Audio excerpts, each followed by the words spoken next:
Again, it's another window period, that's 3. So actually the first one is probation period. Like at work, man. You in a media house just begun, you are subjected to probation for 3 months. Even here in the ANC, because we're such a self-respecting organization, we've got probations as well. Members subject themselves to probation. The Constitution imposes probation on them for a period. You then go on a window period, again, of a defined period. If within that window period, you have not renewed your membership, you cease to be a member.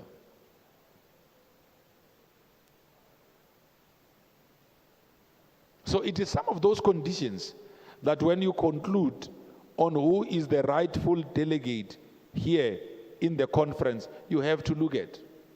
So the system has got a number of, so it's good for us because it says, by the time you sit conference, every one of the near 4,500 delegates who shall have participated in the election of the leadership of the African National Congress, the adoption of the organizational report, the financial report, and the adoption of the resolutions, the constitutional amendments that must guide the organization at least for the next 5 years, was duly accredited, qualified to be in.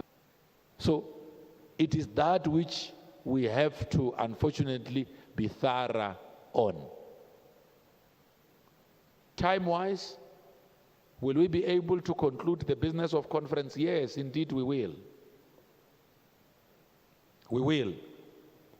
The good thing about the work we are doing now in this national conference is that unlike provincial conferences, the national conference, before it sits, con the ANC, the apex structure of the ANC is the national conference. So the next structure that just comes after the national conference is the National Executive Committee. The National Executive Committee of the ANC is empowered by the Constitution of the African National Congress to take decisions in between conferences. The other critical effectively deals with the business of the ANC overall and reports to the National Executive Committee. So decisions of the National Working Committee are to be considered by the NEC. And once affirmed, they are implemented. This includes guidelines. The NEC can't amend the Constitution. That falls within the province of the National Congress of the ANC. The other critical structure is the National General Council, coming into this national conference. What we did was that through the policy subcommittee of the ANC, led by Comrade Jeff Radebe, and the political subcommittee of the ANC, led by Comrade Natim Tetwa, we distributed NGC documents.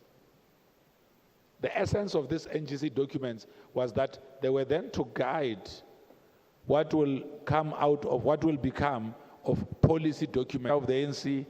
It's the National Policy Conference. All these structures of the ANC have got defined powers. The NGC has got defined powers. The National Policy Conference has got defined powers specifically to consider and recommend policy discussions to the National Conference. As we see to the National Conference, we have already gone through the policy conference. Why is this critical to the of all those policy documents? Because you have now done your recommendations. If those recommendations are consistent and similar with what you took out of the policy conference, it means all you are going to do is affirmation. This is important because it now deals with the time. It now tells you that it means that there is no expectation on our part that long documents, because they are now refined, presented in a way and form that they must constitute decisions. So yes, we will be able to conclude the business of conference. The reason why this conference is called a national elective conference. It's because part of the critical things that it must do is that it must elect the leadership of the ANC. But already you had a policy forum in the form of the policy conference, a 6-hour press briefing, just dealing with policy discussion documents. So critical to this conference is the election of the leadership that must be able to lead the organization for the next 5 years. So we are doing everything possible within our power, working around the clock to make sure that the conference is proceeding as it's all hands on deck.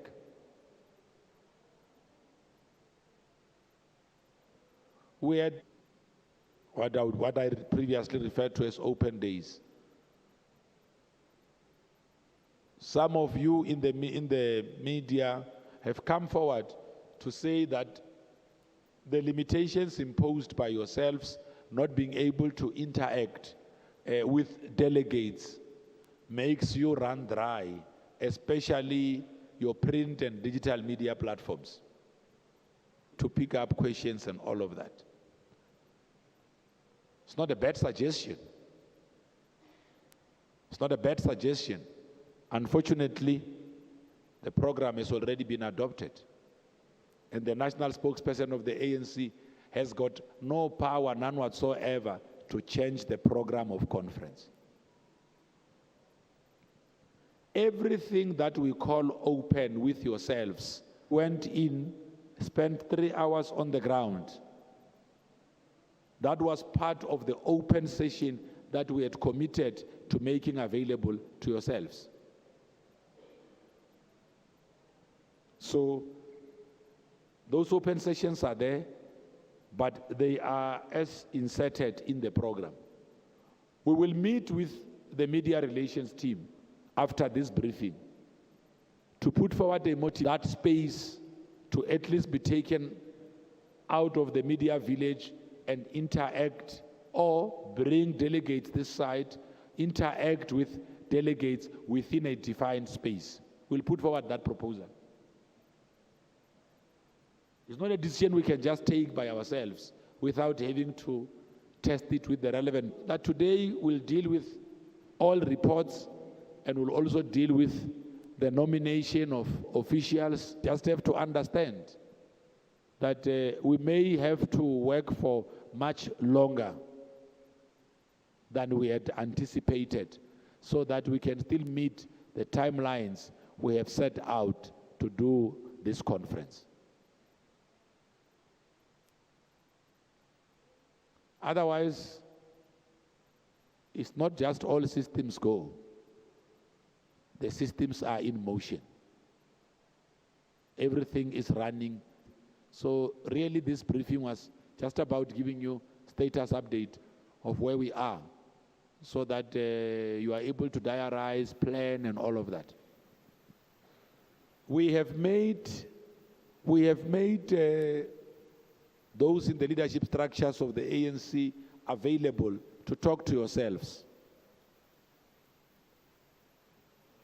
They've been coming in to come and clarify. And we must thank these provincial chairpersons conveying a very responsible message on the conduct of delegates overall. We have called on all our chairs, our regional secretaries, to go out there to their delegates and consolidate one single message, that the collapse of this conference will be an indictment on the leadership overall, not just on the National Executive Committee, on all of the 9 provinces and the 52 regions, on all of the 4,000 moral and political duty to make sure that this conference succeeds. The message conveyed by our president in his political report on the unity of the African National Congress, on the renewal of our organization, is one that we must all uphold, advance, and sustain. It's very important. Let's take all of the questions. If there is only one hand, we'll just conclude that there's only one question coming. Yeah. Just say your name, your media house, and then go on to ask. Thanks.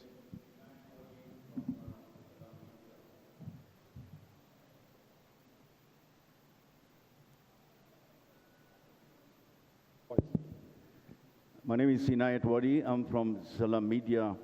Just with regards to the interaction with the media and the delegates that are present at the conference, this is absolutely important for us as media to be able to interact, and this is for the success of the media being present at the national conference. And the point I'd like to also raise is we know we are independent media as Salam Media, and I'm sure houses and not only give preference to the major players in the media space. Thank you.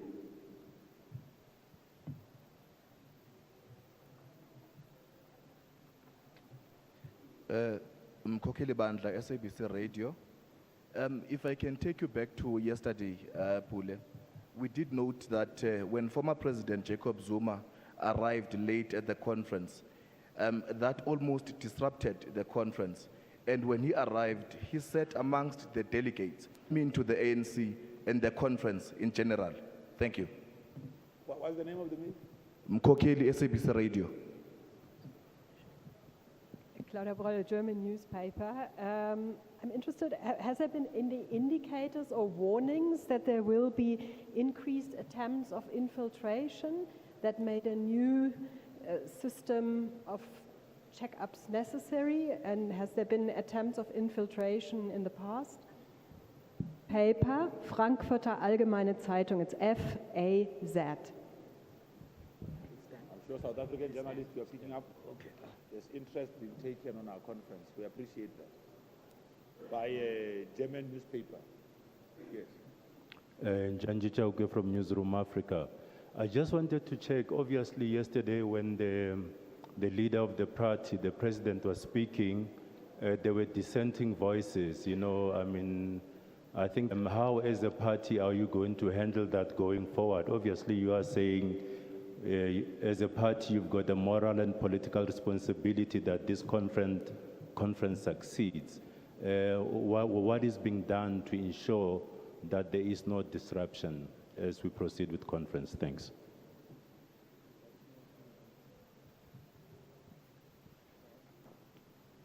Okay.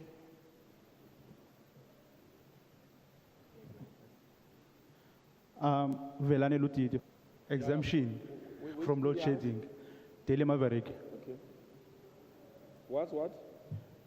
A request made to ESCOM for exemption from load shedding.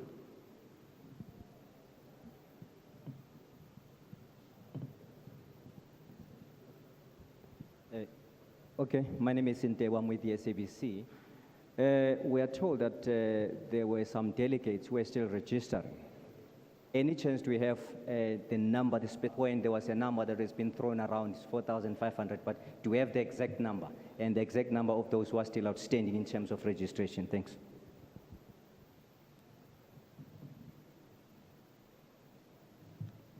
Okay, is there's Tshegofatso from Tex FM? Yes.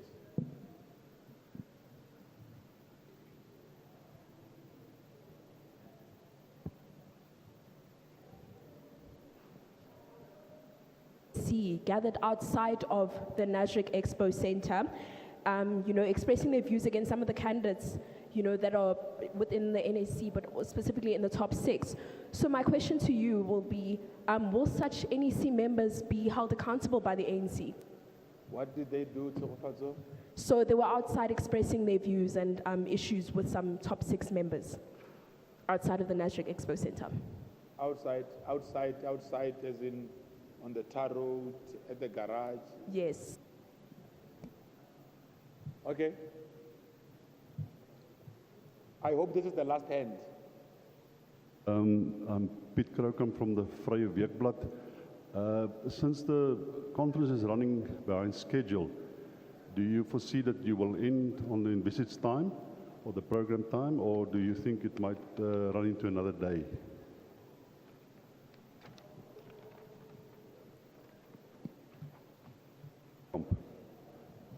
Pre. Yeah, I'm one of the handlangers of Max de Pre. Big trip. Piet Kroukamp. Kroukamp, C-R-O-U-C. You're on the list. One of the media houses were accredited. Okay. Can we just make sure that when we raise, let's just raise our hands at once, because we start with 2 hands. As people are asking, before you know it, we have got 1 million hands. Complete and moving forward with these addresses, are you concerned that aggrieved party members who are not in those sessions might have grounds for a legal challenge because they've not yet been brought into the room? Does it undermine the progress and the legitimacy of the addresses, like the political address and so on? Thank you. News 24. Newsroom Africa, Channel 405.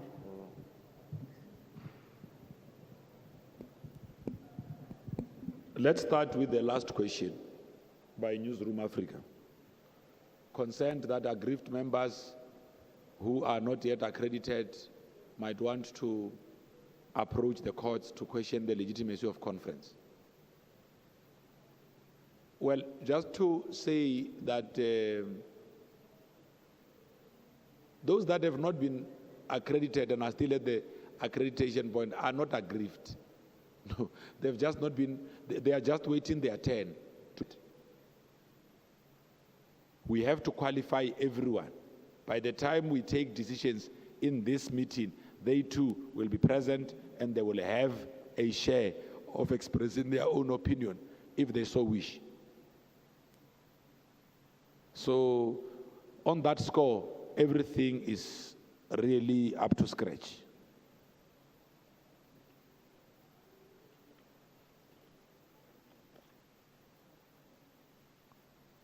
To still meet the time that we have set out.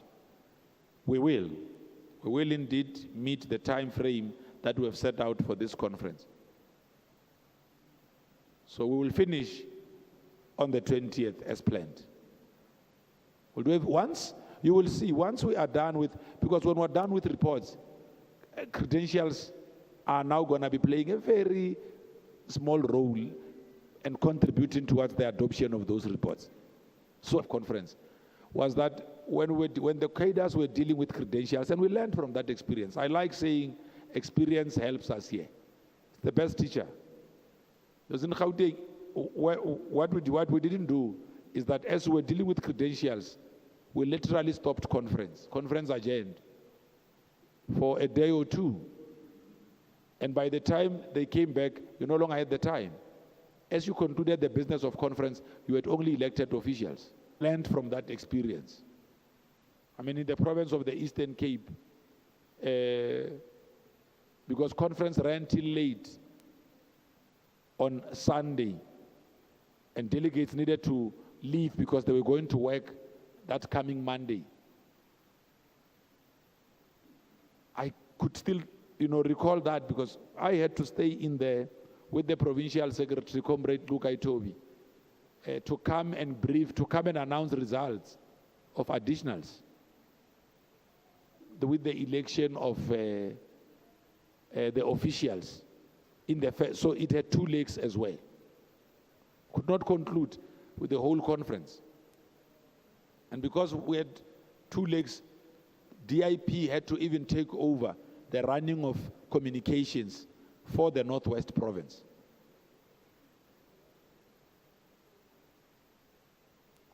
And on top of that, there was there was again,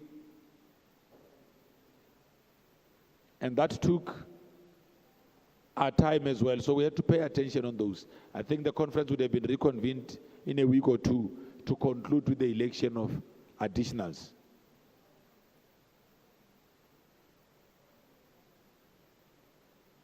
So in 2008, when we were now not in the ANC, the ANC Youth League, the 23rd, the president of the Youth League, the deputy president of the Youth League, the secretary general of the Youth League, the deputy secretary general, and the treasurer general. These officials of the Youth League were then tasked with the work of organizing the next leg of their national conference to conclude the business of the 23rd National Conference. And they did so. I think they reconvened 3 months afterwards. We are hoping that this, I was just sharing with you, just are confident that this conference will conclude its business by the time we reach Monday. I'm confident about that.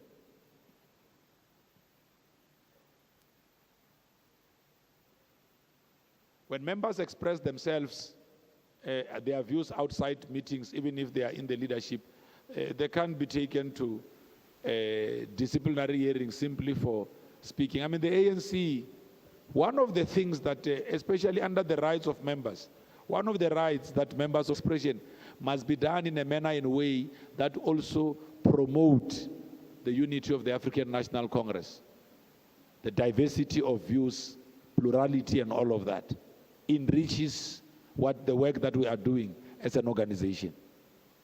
Those things are there in the Constitution on the rights of a member. Imagine what would happen, Tsekhofatso, if everyone in the ANC who just spoke outside at Sasol Garage, just political animals, it's in their very nature. They express themselves. They hold different views on issues. It's part of the dynamism that, I mean, are you saying that cadres of the ANC can't even express themselves and make their views known, even because we don't agree on all issues. Even we in the leadership don't agree in all issues. Even in meetings, the reason why we call meetings is the intention of calling meetings is to forge consensus. It's not because we don't, I mean, delegates sitting in this conference, while they agree on the same policy positions, but would have different preferences of leadership. Which now takes me to the question that Comrade Njanji asked about what we are going to do about what we saw yesterday.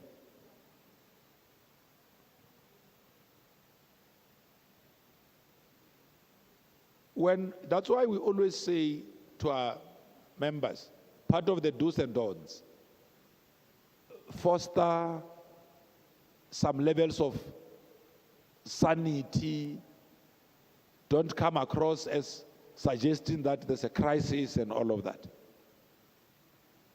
We allowed people to sing about different preferences and different wishes that they may have. We gave them the space to sing. And after singing, we allowed them to go and sit down. But when they started banging tables, that now fell into a different province and caused unnecessary expenses for the organization. Mara, when you are just singing, we allow you to sing. Once you are done singing, you sit down.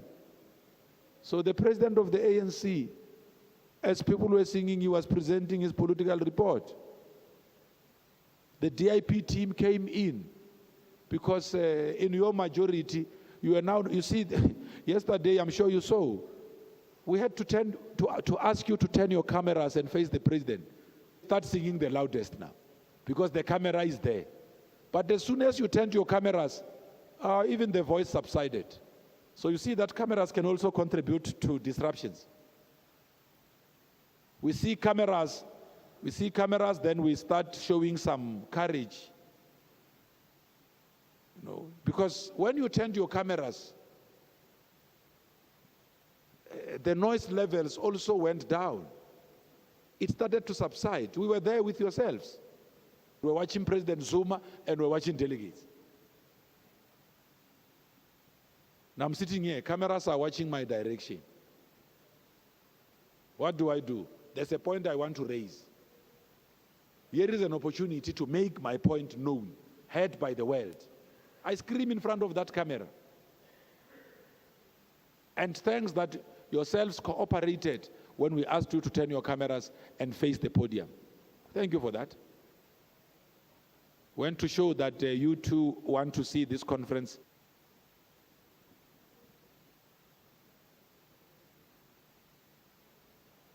The SABC Ntebu asked about delegates that are still being registered and wants to know the number.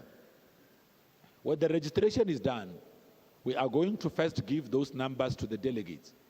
That is why those credentials are presented in a closed session. Imagine the spokesperson of the ANC comes and announces credentials here when delegates are still waiting for them. So that's why when we went on the numbers yesterday, I was cautioned that no, but the people who need to get the numbers first are the delegates, because this is their conference.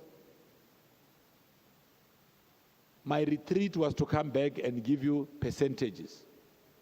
It's sufficient, because I can also be charged to be transgressing on the communication protocols of the ANC.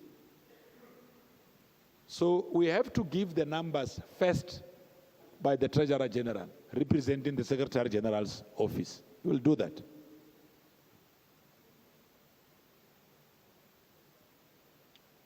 The Daily Maverick says that we applied for load shedding exemption. We're a very responsible organization. It will never come right for the ANC to want to enjoy different rights from those of the rest of South Africa's people. It will be an indictment, actually. We also had to make sure that on an event of load shedding, they have got some alternative generation capacity to provide for us. We can't ask Eskom to move outside its normal load shedding schedule to accommodate the ANC conference. I mean, when such a question is asked, then I ask myself that, are we trying to say to South Africans, go to the way there's a drive to get us out of power, are we trying to say to South Africans that in their conference, the ANC of Guguletu can know that their electricity problem means nothing to the ANC because the ANC can just apply to be exempted? Hey, that question is quite loaded. Eh? Just coming from the Maverick, because the push to get us out of power is happening at different fronts. So you ask yourself, so the ANC can apply to be exempted on load shedding because it is sitting an important conference, and the people of Soweto can continue with some of the questions we ask. Why would the ANC want to be exempted when the people of Soweto don't have electricity? We are not different from them. Because when you ask us such questions, you also make us ask questions about you and your motives. The ANC will never ask anyone. I mean, it will be state capture of a special type. We ask Eskom, exempt us because we've got a conference. That is that the ANC is not being subjected to. When there is no electricity, we feel it at Lituli House. When there's no electricity, we at Lituli House also don't have electricity. It doesn't mean that when there is no electricity in Soweto, there's a special arrangement, because if there could be an exemption, just in fairness to you, if there could be an exemption to us here, it means that even at Lituli House there could be an exemption. You see, this is what gives rise against the Daily Maverick, just to place that on record. But you raised the question. ANC spokesperson Pule Mabe addressing members of the media about the status of deliberations and even the program at day 2 of the ANC's national conference here at Nasrec. So far, he's confirmed that the conference is underway. There's an organizational report that is being presented in the plenary. The financial report will come up next, and then there'll be a debate, and the adoption of those reports of the media will be allowed. And that's when the nomination of leaders will take place, and then voting will follow. I've got Mamuluku Kubai in studio with us now, who is the head of the ANC's Economic Transformation Subcommittee, also the Minister of Human Settlements. Minister, thank you so much for making time. Good morning. Good morning to you, Clement, and to your viewers at home. How is the organizational report going in there? Yesterday, the president's political report was about 31 pages, spoke for over 2 hours. What are we looking at in terms of this organization? It's going to be a bit longer. Remember, the organizational subcommittees, the state of the alliance, the leaks, the performances in provinces, taking account in terms of our performance in elections. So it's the whole 5 years of what we have done. So the deputy president will still be on the podium for some time. Okay. So constitutional amendments. As part of day 1 of the program, that was part of what was supposed to be discussed on day one. I'm not sure if the discussion has already taken place, but I didn't hear Pule Mabe mention that that will be part of the discussions today. Do you know when? Because any amendment to that needs to come in first and either be adopted or rejected so that it can be factored in. So it will definitely come today. Okay. Let's look at one of those constitutional amendments which will be part of the discussion here. The issue of gender parity. It's something that you've been passionate about even throughout your campaigns. You've spoken openly about how there's a need to have a 50% female representation in the push and support. Do you think that's going to take off? Look, in terms of the amendments, I think many of us, we can take responsibility that we were not sharp enough to make sure that it's on the amendments, because the amendments of the Constitution have timelines. Yeah. So they need to have been particular, I think it's 3 months if I'm not mistaken. You make those, you send them to the branches, they are reflected upon before they come here. So already on the amendment for 50% in the top 6 with national amendment is the second DSG. Which is already in the Constitution. So we're hoping that in that context will do. But I am encouraged, it's not only women, organization, not so many years in line, but it's not easy. I mean, you hear that sentiment in the discussion from, people saying it, but when you look at the Women's League, I was happy to see the Women's League even issuing posters about rebel, it tells you that it has to be done. I think for me is that if we could come out of this conference with lesser or just the DSG positions, whether it's first DSG and second DSG being women, it will be to be able to remember that this is a society that has more than 60% being women. And this organization can continue like this. Is there more that as the NEC you could have done to try and guide the delegates on how to be more deliberate about this gender transformation? Because it's not like there are no female leaders in the ANC that are capable, that have political pedigree, they've been on the ground. They are there. If you leave it to corporate South Africa, they're not going to do it. You need legislation.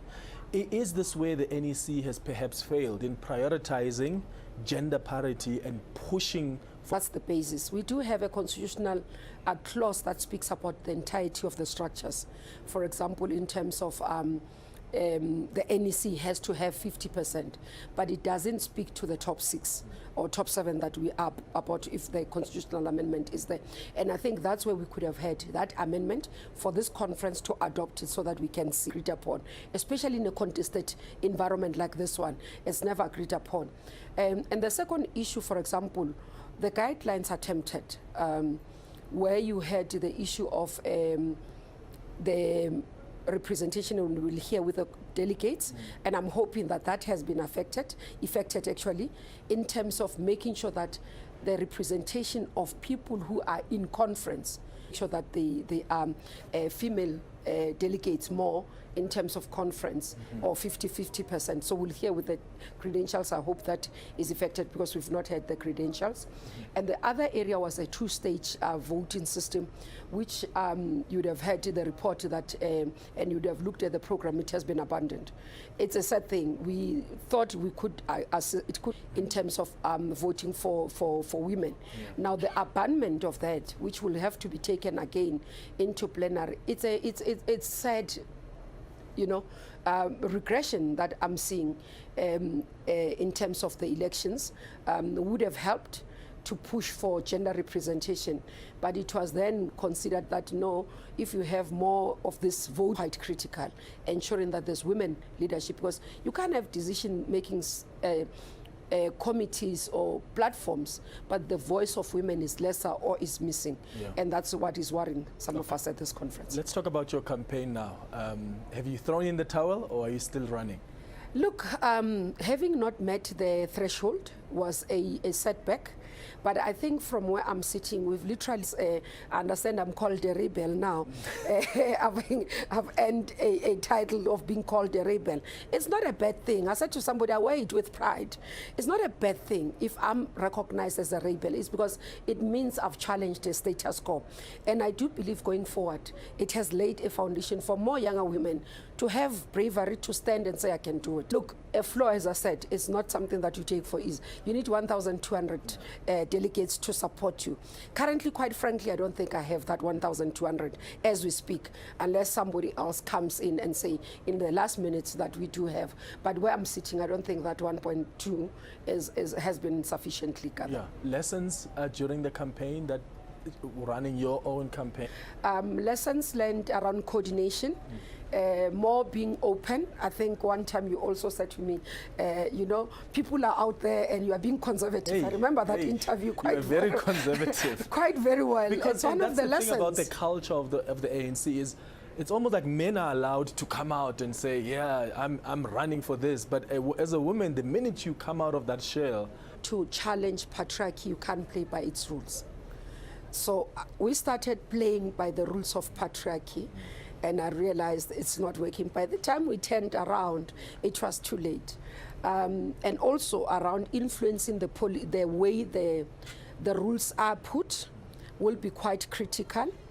But more again, for me, is that influence around how and which will contribute to the ANC, how campaigns are run and the resources. When you are a woman, you have no backing. It's difficult, I can tell you that. Coordinating people, looking for support. People business just don't believe in women leadership. I can tell you that in political cycle.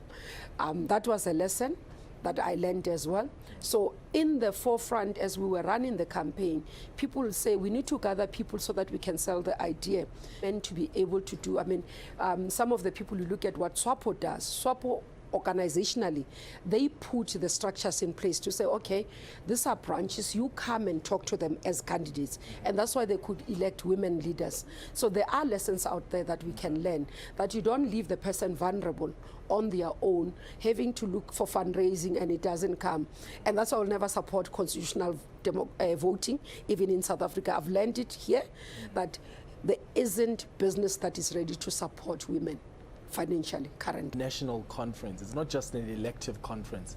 And I was a little bit worried yesterday when the adjournment happened, because then that means you are now running short in terms of the program. You have to try and put everything together.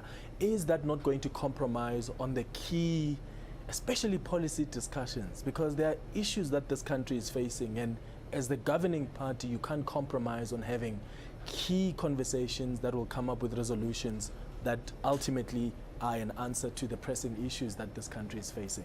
No, I don't think they will. Remember, there were policy proposals at that time. So to say this is where we're looking, inputs were made at that time as well. And then we asked provinces to go and consider our inputs. Quite a number have even made submission, written submission. I mean, Parliament Caucus has made formal submission based on their experiences as parliamentarians to say, these are the loopholes, these are the gaps, these are the challenges. Civil society has made. So here we are already consolidating to say, what has come out of everybody? This is what we now have. Yeah. Can we go and adopt it? So we almost have is to be able to get delegates to say, are these the policies that you are agreeing that we should adopt as conference? Are there big sort of policy decisions that we should look out for, particularly those that pertain to the economic transformation? Look, remember from ANC, we've always said, I mean, I was meeting with the Veterans League and quite seasoned comrades sitting there, and we're saying, majority of the challenges is not around policy. We've got good policies. We just have to implement it. And more explaining in how we take these decisions to Delhi. We'll extensively get into. I know Minister Mandasho, Comrade, quite a national chairperson, but in his capacity as minister, will be hosting the breakfast tomorrow and dealing with some of the issues. But in the commission, we'll focus on that. We'll deal with the issues around how we transition to digital economy as well. Those are the big issues. And still then reaffirmation of the economic reconstruction and recovery plan. So energy security, I know it will be a hot issue in terms of the debate. Yeah, the load shedding. Lights here. Load shedding and all issues, and the things that will be able to. Unemployment is worrying South Africans. Yes, we've seen the Q3 reports that show that we are going back to at least pre-pandemic levels, but also the increase in terms of employment. But if we can solve this, it tells you that if we can just sustain or stabilize our energy, then it means we'll have more progress, we'll have more growth, we'll have more employment. And that's why the paying attention to that is important. The network industries are critical as well. What we are doing around the state-owned entities could contribute more largely in terms of our economy. So there's quite a lot of issues that we can do.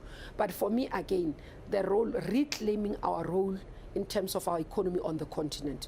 I think we're losing that, and we would want to bring that quite strongly in this conference. Yeah, Minister, we're out of time, but I have to ask you this. When you saw the president being heckled and booed yesterday, I know you've made it clear you will be voting for him.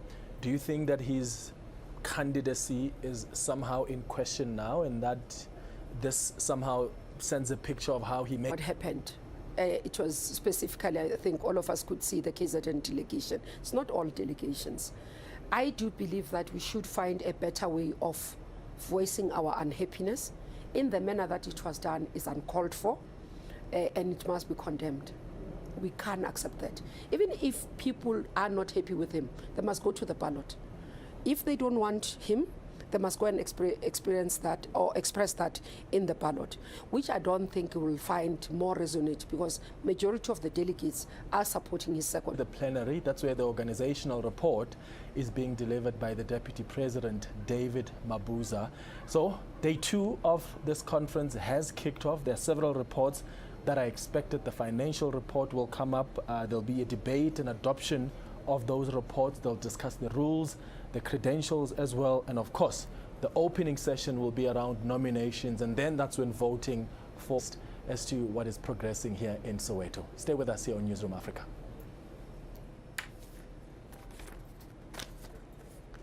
Thank you so much, Minister.